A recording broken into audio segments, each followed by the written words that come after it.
The Honorable Jagdeep Singh, Member of Parliament, Speaker of the House of Representatives. The Honorable Shri Narendra Modi, Prime Minister of the Republic of India. The Honorable Kamala Prasad Bisesa SC, MP, Prime Minister of the Republic of Trinidad and Tobago. Members of Parliament of the Republic of Trinidad and Tobago. Members of the Diplomatic Corps. Distinguished guests. Members of the media. As President of the Senate, it is a distinct privilege to welcome you all to this joint assembly of the Parliament of the Republic of Trinidad and Tobago. We have convened this Parliament to receive a most distinguished guest, the Honorable Shri Narendra Modi, Prime Minister of the Republic of India. Prime Minister, your presence today powerfully reflects the enduring friendship between Trinidad and Tobago and India, built on shared heritage, cultural bonds, and a mutual commitment to democracy. Both our nations are proud parliamentary democracies, shaped by vibrant, diverse societies and institutions that give voice to the will of the people. It is in our respective houses, Trinidad and Tobago House of Representatives and the Senate, and the Indians, Lok Sabha and Rajya Sabha, that our democratic values are continuously upheld. Our history of parliamentary engagement is long and meaningful. I recall with pride the 2012 visit of the Honorable Meera Kumar, Speaker of the Lok Sabha, for the Commonwealth Speakers Conference, and my own reciprocal visit to India later that year. These exchanges have reaffirmed our dedication to dialogue, mutual learning, and inter-parliamentary cooperation. On behalf of all members of Parliament and the people of the Republic of Trinidad and Tobago, I extend to you, Honorable Prime Minister, a warm and heartfelt welcome. Welcome.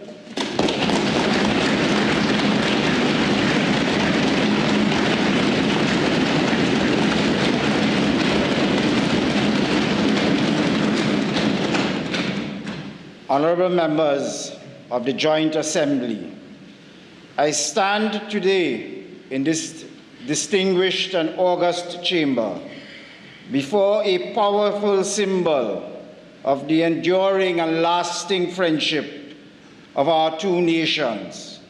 Honorable Prime Minister, the Speaker's chair was gifted to this Parliament by the Government of India in 1968.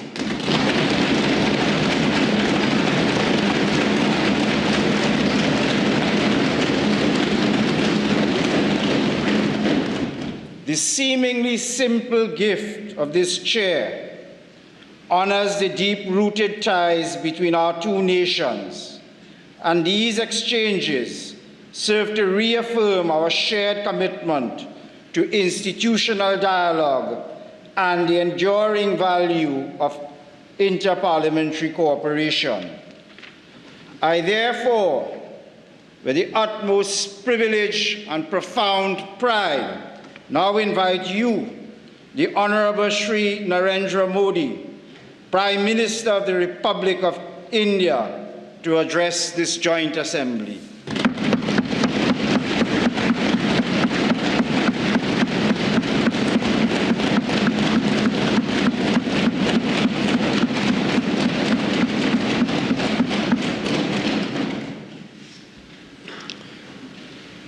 Your Excellency, Prime Minister Kamala Prasad Vishesarji, Honorable President of the Senate, Mr. Wade Mark, Honorable Speaker, Mr. Jagdev Singh, Honorable Ministers, distinguished members of Parliament, Namaskar, Suprabhat, good morning. I am deeply honored to stand before you, the elected representatives of a proud democracy and a friendly nation. I bring greetings from 1.4 billion people of India. I also bring warm wishes from the people of Ghana, the country I visited just before arriving here. I am humbled to be the first Indian Prime Minister to speak to you in this iconic Red House.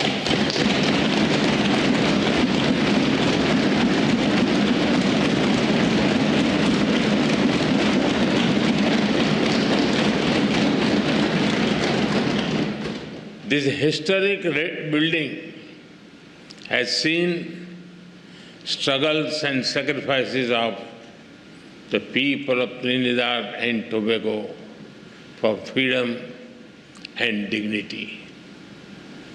Over the past 6 decades, it has stood strong as you built a just, inclusive, and prosperous democracy. Friends, the people of this great nation have chosen two remarkable women leaders, the President and the Prime Minister. They proudly call themselves daughter of the Indian diaspora.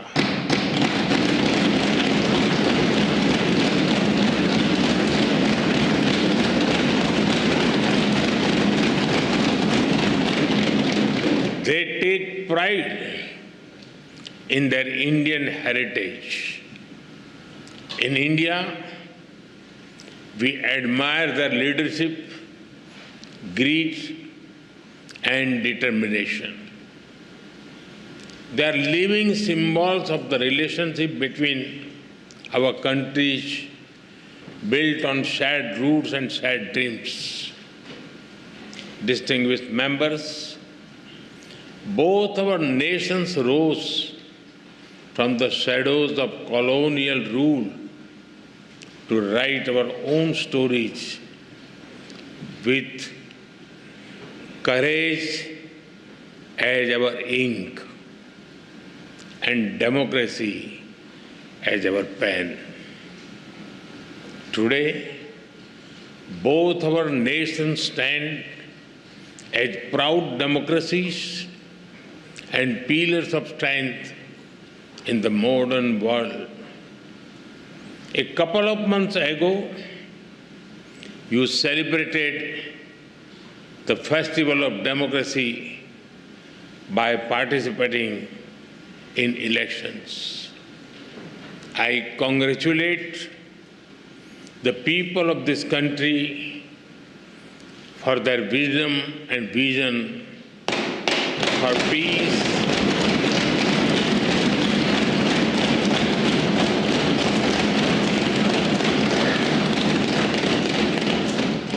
peace, stability, and prosperity. I also congratulate the newly elected members of this august House.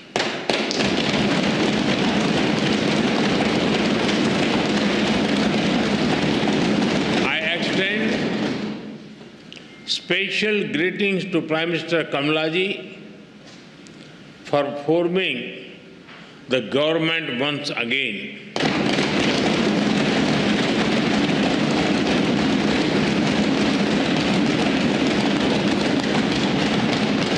And I wish her continued success as she leads this great nation towards sustained growth and prosperity. Friends, when I look at the golden words of the Speaker's chair from the people of India to the people of Trinidad and Tobago, I feel a deep sense of emotion. That chair is not just a piece of furniture, but a powerful symbol of the friendship and trust between our two nations.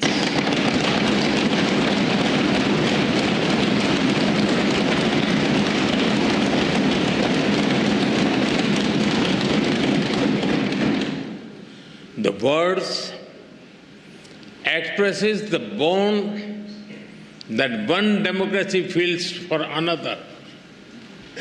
आप सभी जानते हैं, भारतीयों के लिए democracy सिर्फ एक political model भर नहीं है, हमारे लिए ये वे ऑफ लाइफ है, हमारी हजारों वर्षों की महान विरासत है।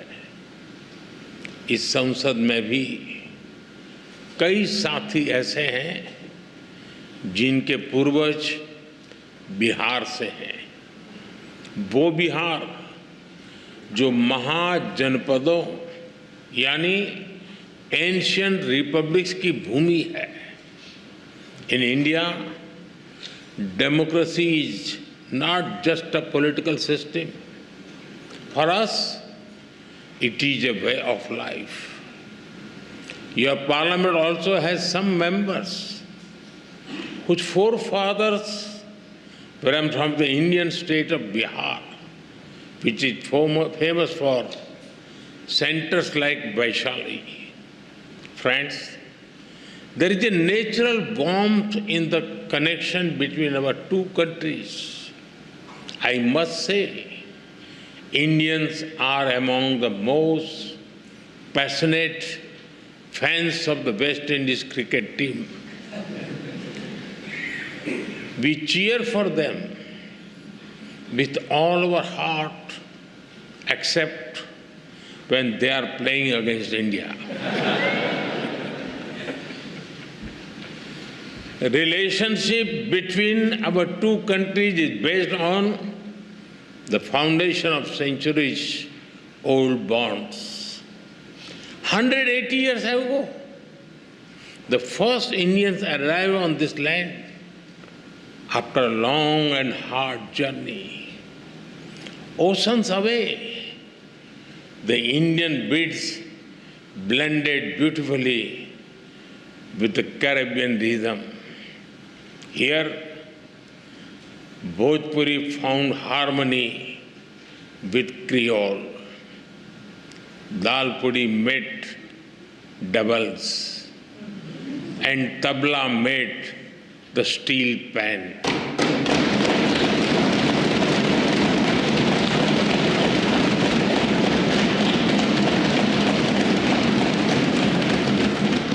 Today, the people of Indian origin are proud bearers of the red, black, and white flag. From politics to poetry, cricket to commerce, calypso to chutney, they contribute to every field. They are an integral part of the vibrant diversity that you all respect. Together, you have built a nation that lives its motto, together we aspire, together we achieve.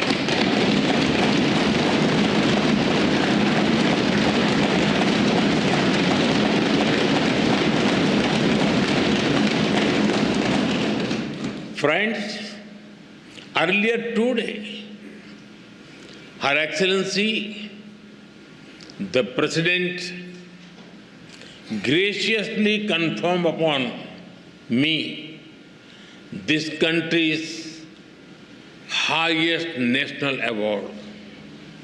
I accept it with humility on behalf of 1.4 billion Indians. Now, with immense gratitude, I dedicate it to the enduring friendship and the ancestral ties between our two nations.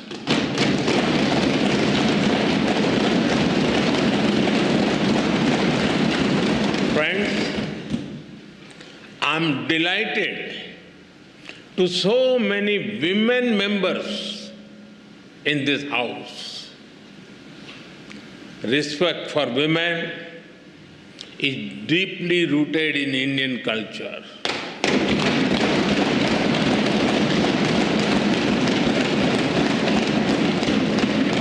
One of our important holy texts, the Skanda Purana, says, Dasaputro sama kanya dasaputran pravardhayan yat phalam labhate mratyam tat labhyam kanya ekaya. It means one daughter brings as much happiness as 10 sons. We are strengthening the hands of women to build a modern India. From space to sports, startups to science, education to enterprise, aviation to armed forces, they are leading India to a new future in various domains. Like you, we have are women who rose from humble beginnings to become our president.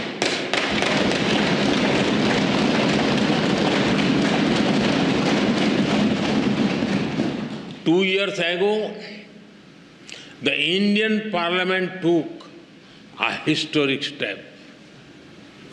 We decided to ensure a 33% reservation for women in Parliament and state assemblies. This assurance that is the coming generations, more and more women will decide the destiny and direction of the nation.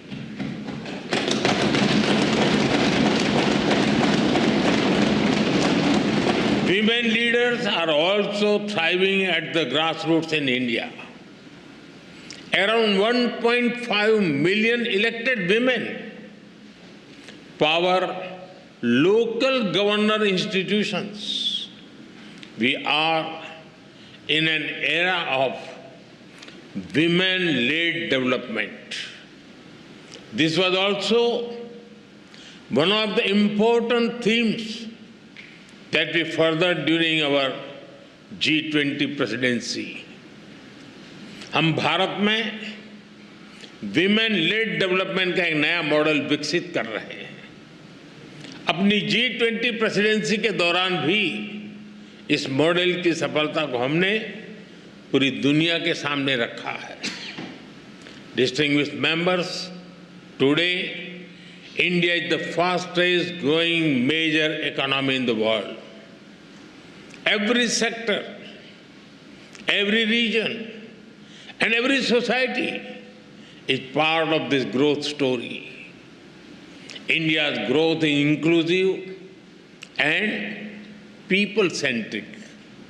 A recent report of the International Labour Organization notes that India's social security and welfare umbrella covers 950 million people.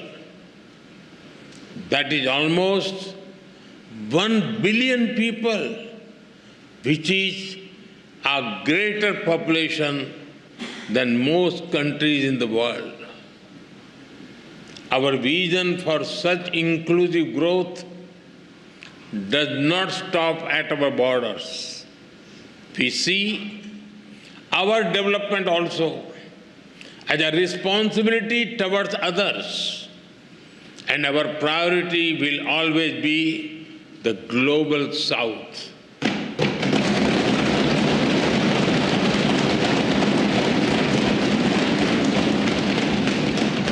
With the same spirit, we are deepening our relations with Trinidad and Tobago.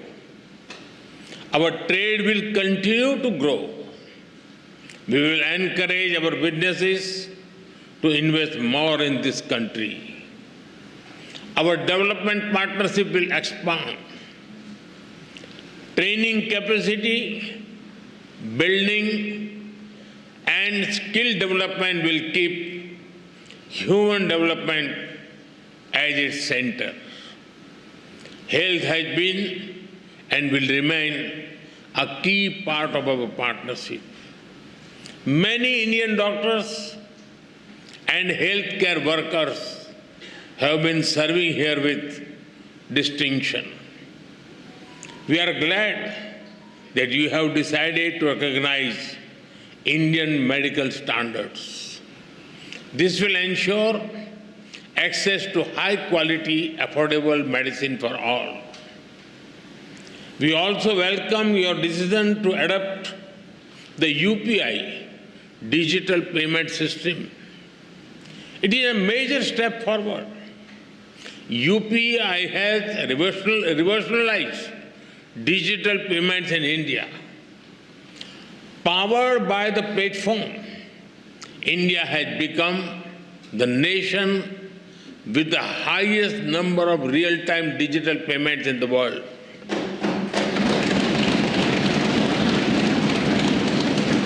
Today, in India, even the mango sellers have QR code. If you try to pay them in cash, they will ask you to use UPI because they don't have the change. We are also keen to collaborate on other digital innovations. As India develops AI tools to foster growth and development in the global South, Trinidad Tobago will be a priority nation for us.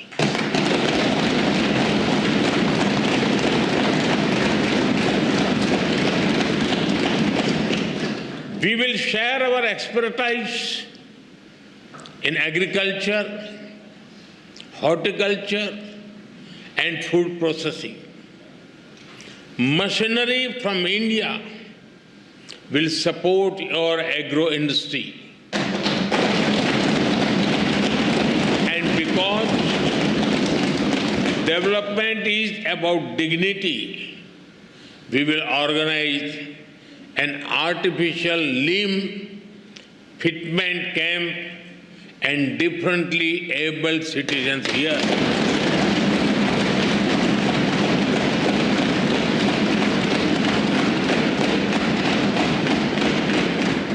For us, there are no limits to our cooperation with you.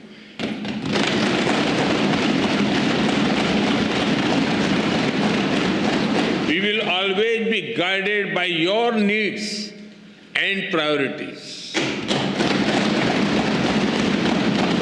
Friends, synergy between our nations holds immense promise. As a key player in the Caribbean and bridge to Latin America, Trinidad and Tobago has a great potential. I am sure that our ties will help us forge a stronger connection with the wider region, building on the momentum of the second India CARICOM Summit. We are eager to collaborate on initiatives that enhance trade and investment, build infrastructure and mobility, implement community development projects, and above all, support capacity building, training and skill development on a large scale. Friends, I also see our partnership in a larger global framework. The scale and speed of change in the world is unprecedented. There are fundamental shifts in the nature of politics and power. Free trade is under pressure. There are growing global divisions, disputes, and disparities. The world is faced with challenges of climate change, food, health, and energy security. Terrorism remains a pressing threat. Colonial rules of the past may have ended, but their shadows linger in new forms. There are new challenges in space and cybersecurity.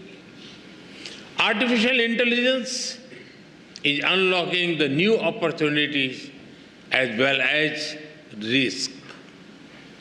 The old institutions are struggling to deliver peace and progress. At the same time, the global south is rising. They wish to see a new and fairer world order. When the United Nations turned 75, there was great hope across the developing world. A hope that long-pending reforms would be realized, that their voices would finally be heard. But that hope has turned into disappointment. The voice of the developing world remains on the margins. India has always tried to bridge this gap. For India, Mahasagar, mutual and holistic advancement for society and growth across regions, is the guiding vision for the global South.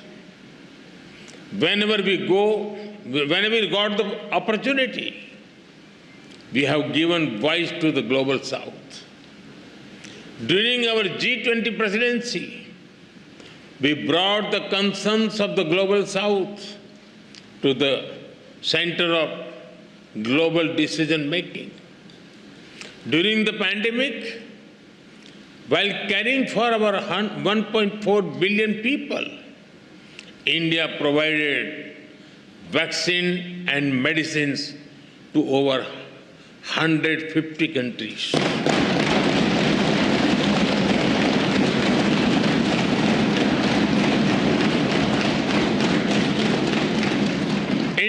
times of disaster, we have responded swiftly with aid, relief, and solidarity.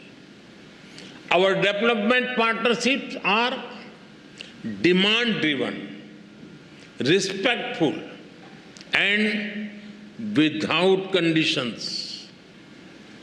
Distinguished members, it is time for us to work together to give the Global South its rightful seat at the right table.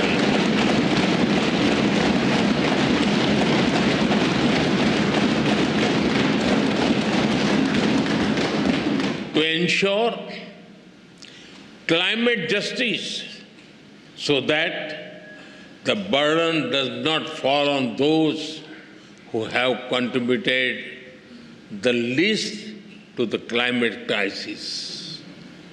We consider Trinidad and Tobago an important partner in this endeavor.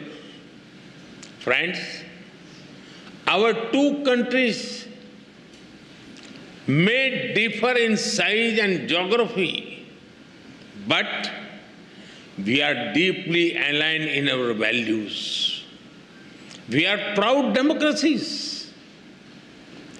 We believe in dialogue, sovereignty, multilateralism, and human dignity.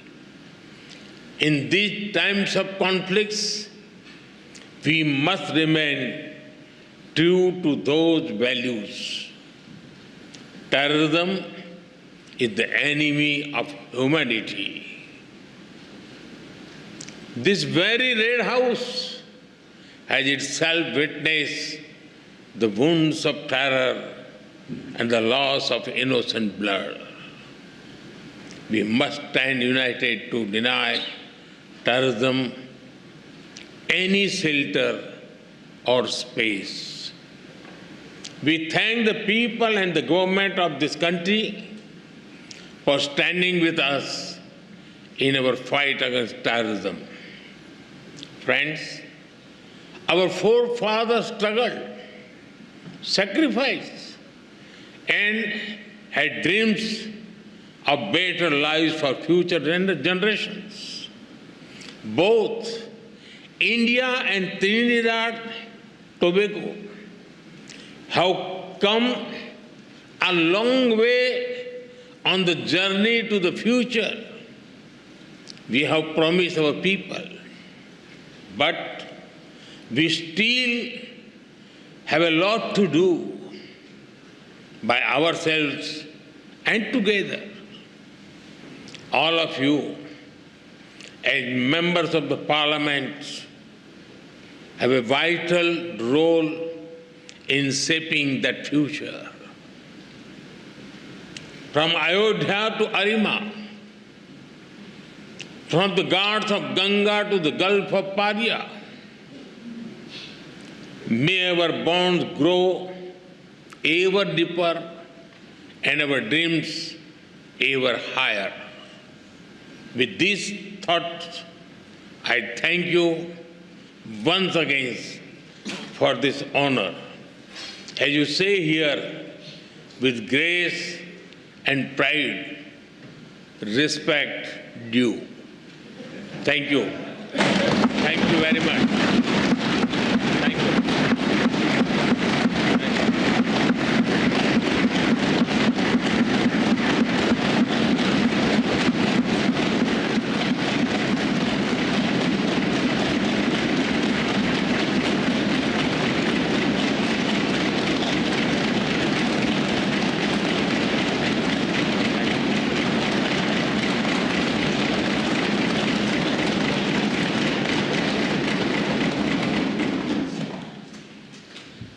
Honorable members of this joint assembly, I now call upon the Honorable Mrs. Kamla Prasad Bisesa of Senior Council, Member of Parliament, and Prime Minister to deliver expressions of thanks on behalf of all parliamentarians here assembled.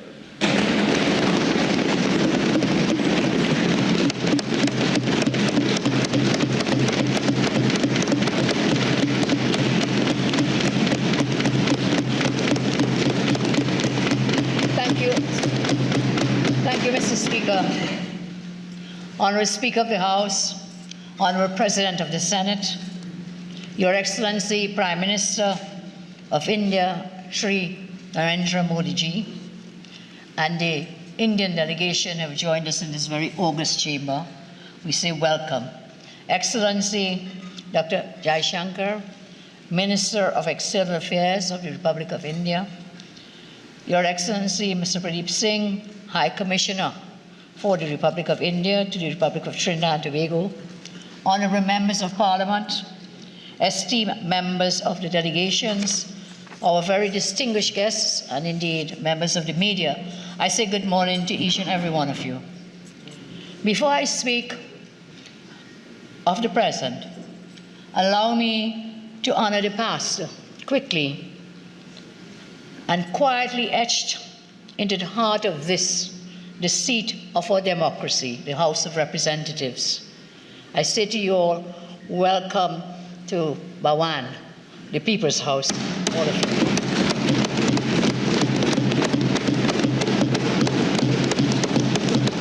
Honorable Prime Minister Modi is seated in a chair, as you pointed out, Mr. Speaker, gifted to Trinidad and Tobago in 1968, only a few years after our independence.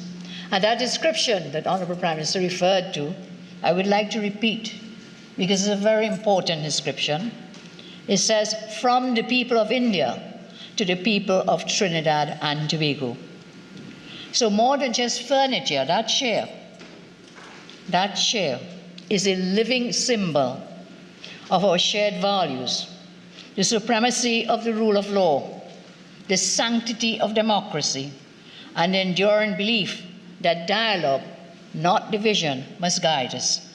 Today, as we welcome His Excellency Prime Minister of India, a leader who is shaped by service, vision, a very charismatic leader, I think that chair stands as a silent witness to how far we have journeyed together and how much further we can go together.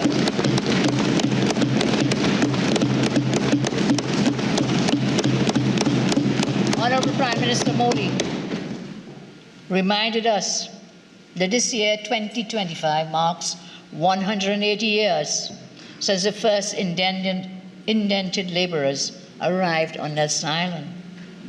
They crossed the dark waters with little or nothing, but they had courage and they had resilience.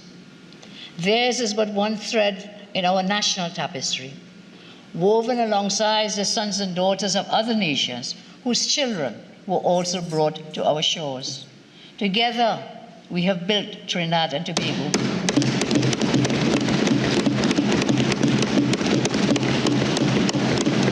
And nowhere is that shared legacy more vividly reflected than in this House or Parliament, the living symbol of our diverse democratic journey. So it is fitting that we welcome here today Prime Minister Modi, a leader of the world's largest democracy, a statesman whose story mirrors the hopes of ordinary people.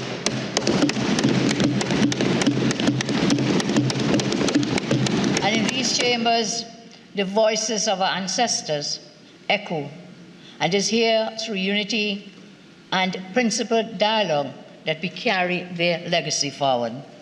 Earlier today, as mentioned, we had the distinct honor of conferring our country's highest national award, the Order of the Republic of Trinidad and Tobago. And Prime Minister Modi is recognized internationally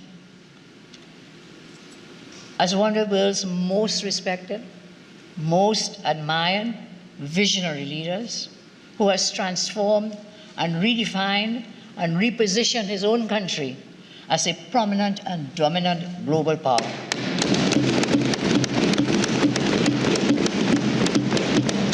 And indeed, we, the people of Trinidad and Tobago, and the government of Trinidad and Tobago, express our heartfelt gratitude for India's very compassionate humanitarian gift of vaccines and medical supplies during the COVID-19 pandemic.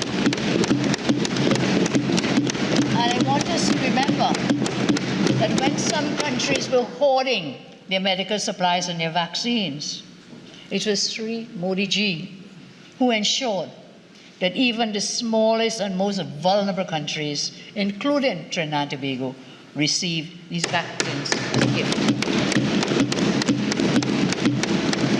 At that moment in time, India again proved to us that India was a trusted friend and a reliable partner. So, today, India and Trinidad and Tobago stand uniquely poised. India as the world's most populous nation and in the top 4 in terms of their economy. On the side of the world, Trinidad and Tobago stands as the Eastern Caribbean's largest economy, and we see it as a gateway to CARICOM and a gateway to Latin America. Both our democracies are diverse, democracies committed to inclusion, committed to education, committed to progress. Our theme, 2 nations with historical bonds, but with a shared future. This, therefore, is a call for purposeful action.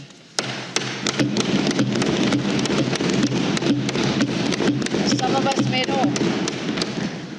us may know that bilateral trade between Trinidad and Tobago and India reached a record TT $1.2 billion, US $368.96 million in the last fiscal year.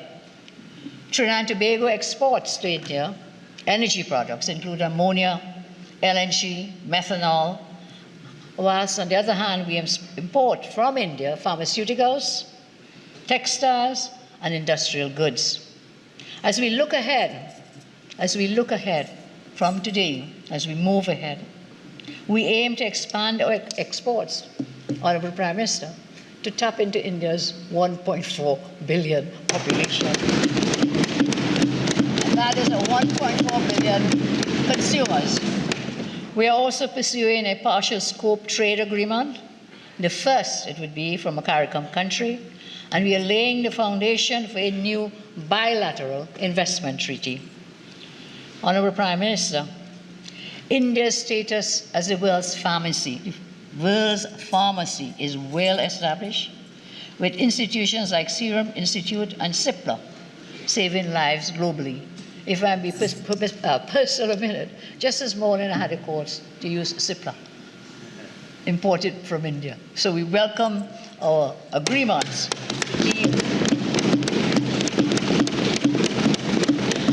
So we want to partner with Indian pharmaceutical leaders to establish local drug manufacturing facilities, biotech parks, telemedicine networks, and so enhance health resilience and create high-quality jobs in Trinidad and Tobago. India has also pledged support for, amongst other initiatives, a Jaipur foot camp, dialysis units, sea ambulances, most vital for a sea bridge, Trinidad and Tobago, sea ambulances.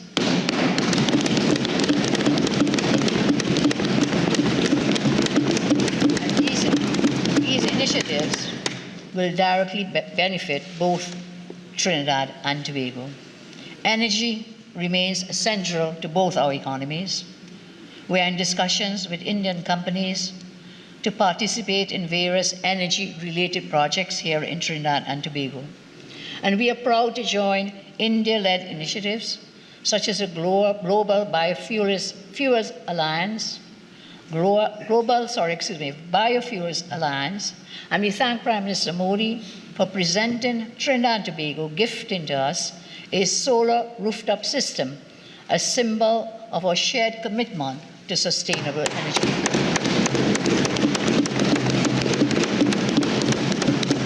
Honorable Prime Minister, Trinidad and Tobago is honored to adopt India's UPI system and collaborate on India stack tools such as Aadhaar and DigiLocker to modernize public service. And may I take this opportunity, Honourable Prime Minister, on behalf of the children of Trinidad and Tobago, to thank you for your gift of 2,000 laptops to the children.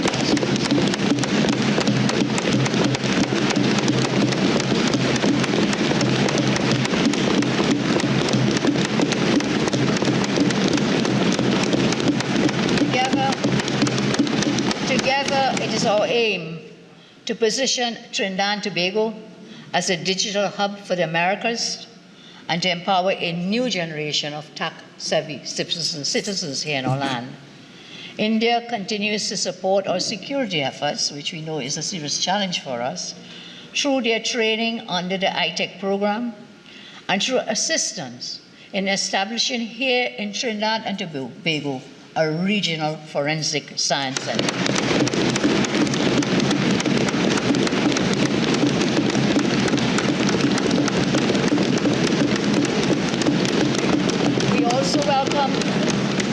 We also welcome India's offer of the Sashnet disaster alert system to strengthen our national emergency response.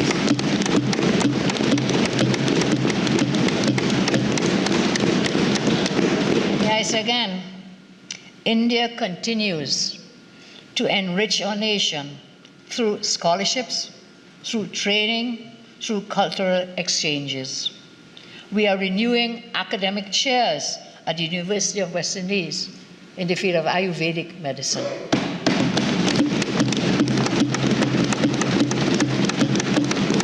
We'll be expanding the Mahatma Gandhi Institute's reach and transforming Nelson Island into a cultural heritage site with digitized indentation mechanisms.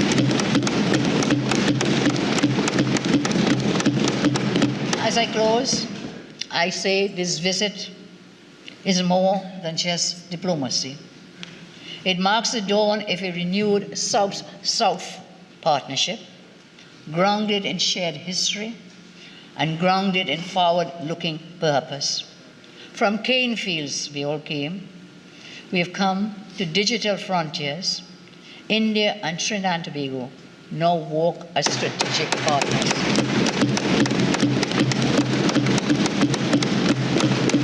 Here in this Parliament, we are reminded that our bond is built on mutual respect, enduring values, and above all, out of love and respect.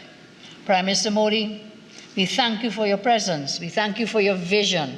We thank you for your steadfast commitment to the people of Trinidad and Tobago and to the people of our region.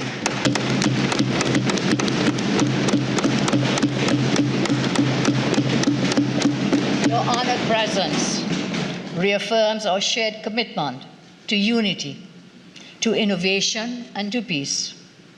I say long live the friendship between Trinidad and Tobago and India. And I take this moment, sir, to thank all of you who have come to our shores. And we bid you to come again and to stay for longer.